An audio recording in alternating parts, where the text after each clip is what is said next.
कैलाश मानसरोवर की यात्रा केवल एक सामान्य हिल स्टेशन की सैर या धार्मिक स्थल का दौरा नहीं है, बल्कि इसे धरती पर मौजूद सबसे रहस्यमय, दूरदराज और जीवन को बदल देने वाली महायात्राओं में गिना जाता है।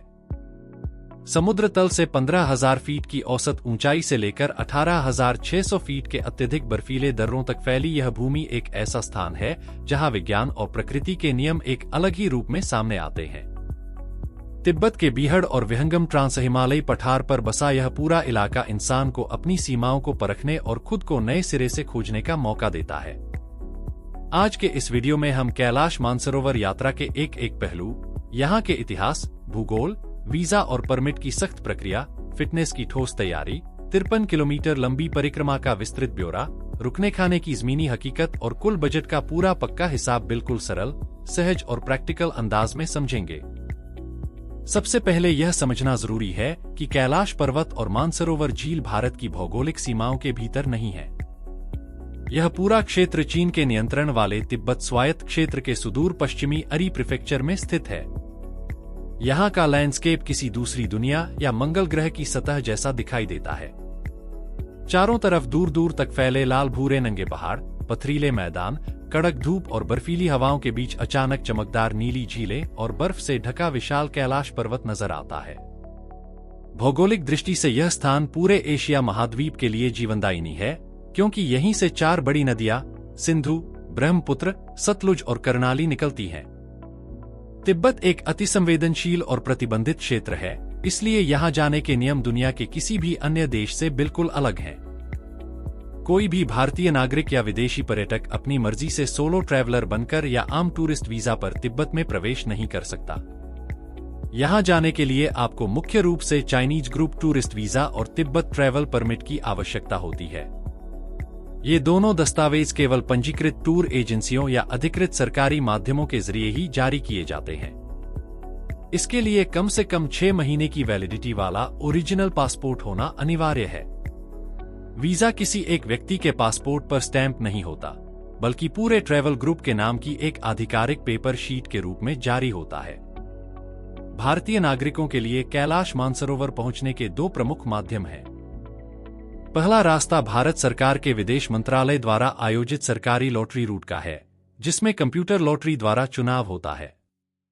इसके तहत उत्तराखंड के लिपुलेख पास वाले पैदल ट्रेकिंग रास्ते या सिक्किम के नाथू ला पास वाले बस रास्ते से जाया जा सकता है। दूसरा और सबसे लोकप्रिय रास्ता नेपाल की प्राइवेट एजेंसियों के जरिए जाने का है।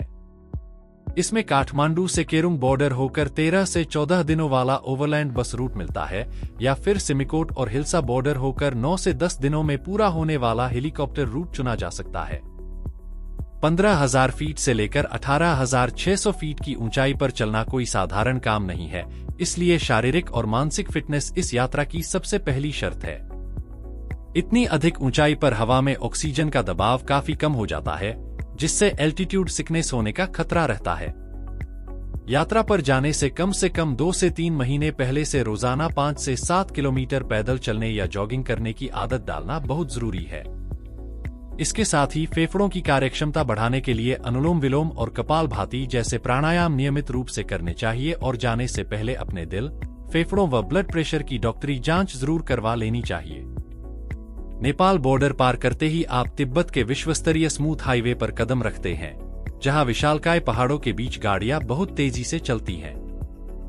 बॉर्डर से आगे बढ़ते हुए सागा शहर पहुंचते हैं, जो समुद्र तल से लगभग 14,500 फीट की ऊंचाई पर स्थित है। ऊंचाई के अचानक बदलाव से शरीर को ढालने के लिए सभी टूरिस्ट ग्रुप्स को सागा में 1 से 2 दिनों के लिए रोका जाता है, जिसे एक्लिमेटाइजेशन कहा जाता है। इस दौरान हल्का खाना खाना, खूब पानी पीना और शरीर को आराम देना बेहद जरूरी होता है, ताकि आगे की परिक्रमा में कोई स्वास्थ्य संबंधी दिक्कत न आए। सागा से आगे बढ़ते हुए आप उस जगह पहुंचते हैं जहां से प्रकृति का पहला भव्य रूप यानी पवित्र मानसरोवर झील दिखाई देती है। समुद्र तल से 15,006 फीट की ऊंचाई पर स्थित मानसरोवर दुनिया की सबसे ऊंची मीठे पानी की झीलों में से एक है। इसका पानी इतना साफ और नीले पन्ने जैसा चमकदार होता है कि सूरज की धूप की दिशा बदलते ही पानी का रंग हरा, नीला और फिर गहरा बैंगनी नजर आने लगता है। इसके तट से सामने स्थित विशाल कैलाश पर्वत की बर्फीली चोटी का विहंगम दृश्य दिखाई देता है, जहां यात्री पवित्र जल से आचमन करते हैं और ध्यान लगाते हैं। मानसरोवर झील से मात्र कुछ ही दूरी पर राक्षसताल स्थित है, जो प्रकृति का एक बहुत बड़ा अजूबा है। जहां मानसरोवर मीठे पानी की शांत झील है, वहीं राक्षसताल का पानी अत्यधिक खारा है और इसमें कोई जलीय पौधा या जीव नहीं पनपता। इस झील का पानी गहरा काला नीला दिखाई देता है और इसके किनारे हमेशा तेज ठंडी हवाएं और लहरें उठती हैं। एक ही जगह और एक ही जलवायु में दो बिल्कुल अलग स्वभाव और तासीर वाली झीलों का होना वैज्ञानिकों और भूगोलवेत्ताओं के लिए आज भी एक बड़ी पहेली बना हुआ है। मानसरोवर और राक्षसताल के दर्शन के बाद सभी गाड़ियां दार्चेन शहर की ओर बढ़ती हैं। दार्चेन कैलाश पर्वत की ठीक तलहटी में बसा एक छोटा सा तिब्बती कस्बा है, जो 53 किलोमीटर लंबी परिक्रमा का मुख्य बेस कैंप है। दार्चेन में आपको छोटे गेस्ट हाउस, चाय की दुकानें और गियर रेंटल शॉप्स मिलती हैं, जहां से trekking pole, heavy warm jacket, oxygen can या दस्ताने किराए पर लिए जा सकते हैं। यहां यात्री अपने बड़े बैग्स गेस्ट हाउस में ही छोड़ देते हैं और केवल 3 से 4 किलो का एक छोटा बैकपैक लेकर परिक्रमा के लिए निकलते हैं। दार्चेन से ही दुनिया की सबसे थ्रिलिंग 53 किलोमीटर लंबी कैलाश परिक्रमा या कोरा की शुरुआत होती है, जिसे 3 दिनों में पैदल पूरा किया जाता है। दार्चेन से गाड़ियों द्वारा 6 किलोमीटर दूर यमद्वार तक ले जाया जाता है, जहां से गाड़ियों का रास्ता समाप्त होता है और मुख्य पैदल परिक्रमा शुरू होती है। यमद्वार से आगे बढ़ते ही आप लहाचू नदी की घाटी के साथ साथ लाल और भूरे रंग की विशाल नंगी चट्टानों के बीच चलते हैं। पहले दिन 12 किलोमीटर की सीधी वॉक के बाद आप डेरापुक पहुंचते हैं, जहां से कैलाश पर्वत का उत्तरी मुख बिल्कुल पास दिखाई देता है और शाम के समय ढलते सूरज की धूप से गोल्डन कैलाश का अद्भुत नजारा बनता है। परिक्रमा का दूसरा दिन पूरी यात्रा का सबसे कठिन और परीक्षा लेने वाला दिन होता है, जिसमें डेरापुक से जुतुलपुक तक 22 किलोमीटर की चढ़ाई तय करनी होती है। इस दिन का सबसे बड़ा चैलेंज 18,600 फीट की अत्यधिक ऊंचाई पर स्थित डोलमा ला पास को पार करना है, जहां हवा में ऑक्सीजन का स्तर काफी गिर जाता है। डोलमा ला पास की चोटी को पार करते ही ठीक नीचे पहाड़ियों के बीच बर्फ से ढकी गहरे हरे नीले रंग की गौरीकुंड झील दिखाई देती है। इसके बाद का रास्ता बहुत खड़ी और संकरी ढलान वाला होता है, जिसे पार करके शाम तक जुतुलपुक के समतल मैदानों तक पहुंचा जाता है।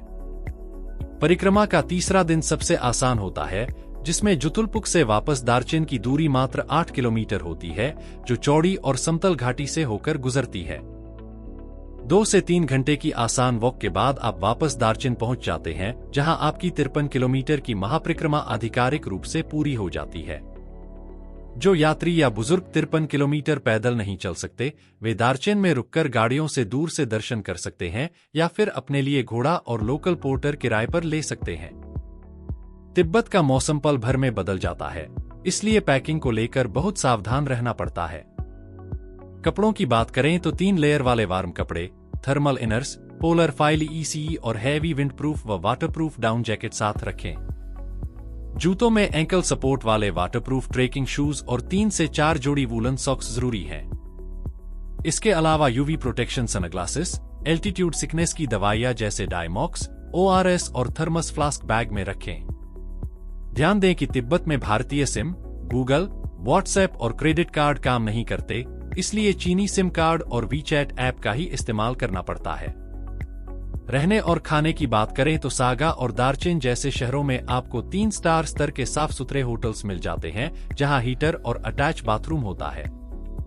लेकिन परिक्रमा ट्रेक के दौरान डेरापुक और जुतुलपुक में बेसिक मड हाउस या टेंट केबिन में रुकना पड़ता है, जहां कॉमन वॉशरूम का इस्तेमाल करना होता है। खाने के मामले में आपकी टूर एजेंसी अपने साथ भारतीय शेफ लेकर चलती है, जो पूरे सफर के दौरान हल्का, गर्म, सात्विक और न्यूट्रिशियस खाना जैसे सूप, दलिया, दाल चावल और हर्बल टी परोसते हैं। अब इस पूरे कैलाश मानसरोवर ट्रिप के कुल बजट का पक्का हिसाब समझ लेते हैं। यदि आप नेपाल के रास्ते केरुंग बॉर्डर होकर 13 से 14 दिनों का ओवरलैंड बस टूर पैकेज लेते हैं, तो इसका कुल खर्च लगभग 2,30,000 से 2,80,000 रुपए प्रति व्यक्ति आता है। वहीं अगर आप सिमिकोट होकर 9 से 11 दिनों का हेलीकॉप्टर टूर पैकेज चुनते हैं, तो इसका कुल खर्च लगभग 3 लाख से 3,50,000 रुपए के बीच बैठता है। इसके अलावा तिब्बत में परिक्रमा के दौरान अगर आप घोड़ा या कुली लेते हैं तो उसका खर्च चीनी युआन में लगभग 35,000 से 40,000 रुपए अलग से लगता है। कैलाश मानसरोवर जाने का सबसे सही और बेस्ट मौसम मई के अंत से लेकर सितंबर के मध्य तक माना जाता है। मई और जून के महीनों में आसमान एकदम साफ रहता है, ठंड थोड़ी ज्यादा होती है, लेकिन कैलाश का व्यू एकदम क्लियर मिलता है। जुलाई और अगस्त में तिब्बत साइड में बहुत कम बारिश होती है, हालांकि नेपाल साइड में मानसून होने से फ्लाइट्स प्रभावित हो सकती हैं। सितंबर का मौसम बहुत सुहावना रहता है, जबकि अक्टूबर से अप्रैल के बीच भारी बर्फबारी और -20 डिग्री तापमान की वजह से यह पूरा क्षेत्र बंद रहता है। अगर इस कैलाश मानसरोवर महायात्रा, Nepal routes, visa permit, helicopter package या ट्रेकिंग गियर्स को लेकर आपके मन में कोई भी सवाल है तो आप नीचे कमेंट बॉक्स में पूछ सकते हैं, मैं उसका सीधा और सटीक जवाब दूंगा। इस वीडियो को अपने परिवार के सदस्यों और उन दोस्तों के साथ जरूर शेयर करें जो दुनिया के इस सबसे बड़े एडवेंचर ट्रिप की योजना बना रहे हैं। यात्राओं की ऐसी ही सच्ची, व्यावहारिक और काम की जानकारियों के लिए हमारे चैनल ट्रेवल विद ध्रुव को सब्सक्राइब कर लें और बेल आइकन दबाना बिल्कुल मत भूलना। मिलते हैं बहुत जल्द एक और नई यात्रा में, तब तक के लिए धन्यवाद। सुरक्षित यात्रा करें।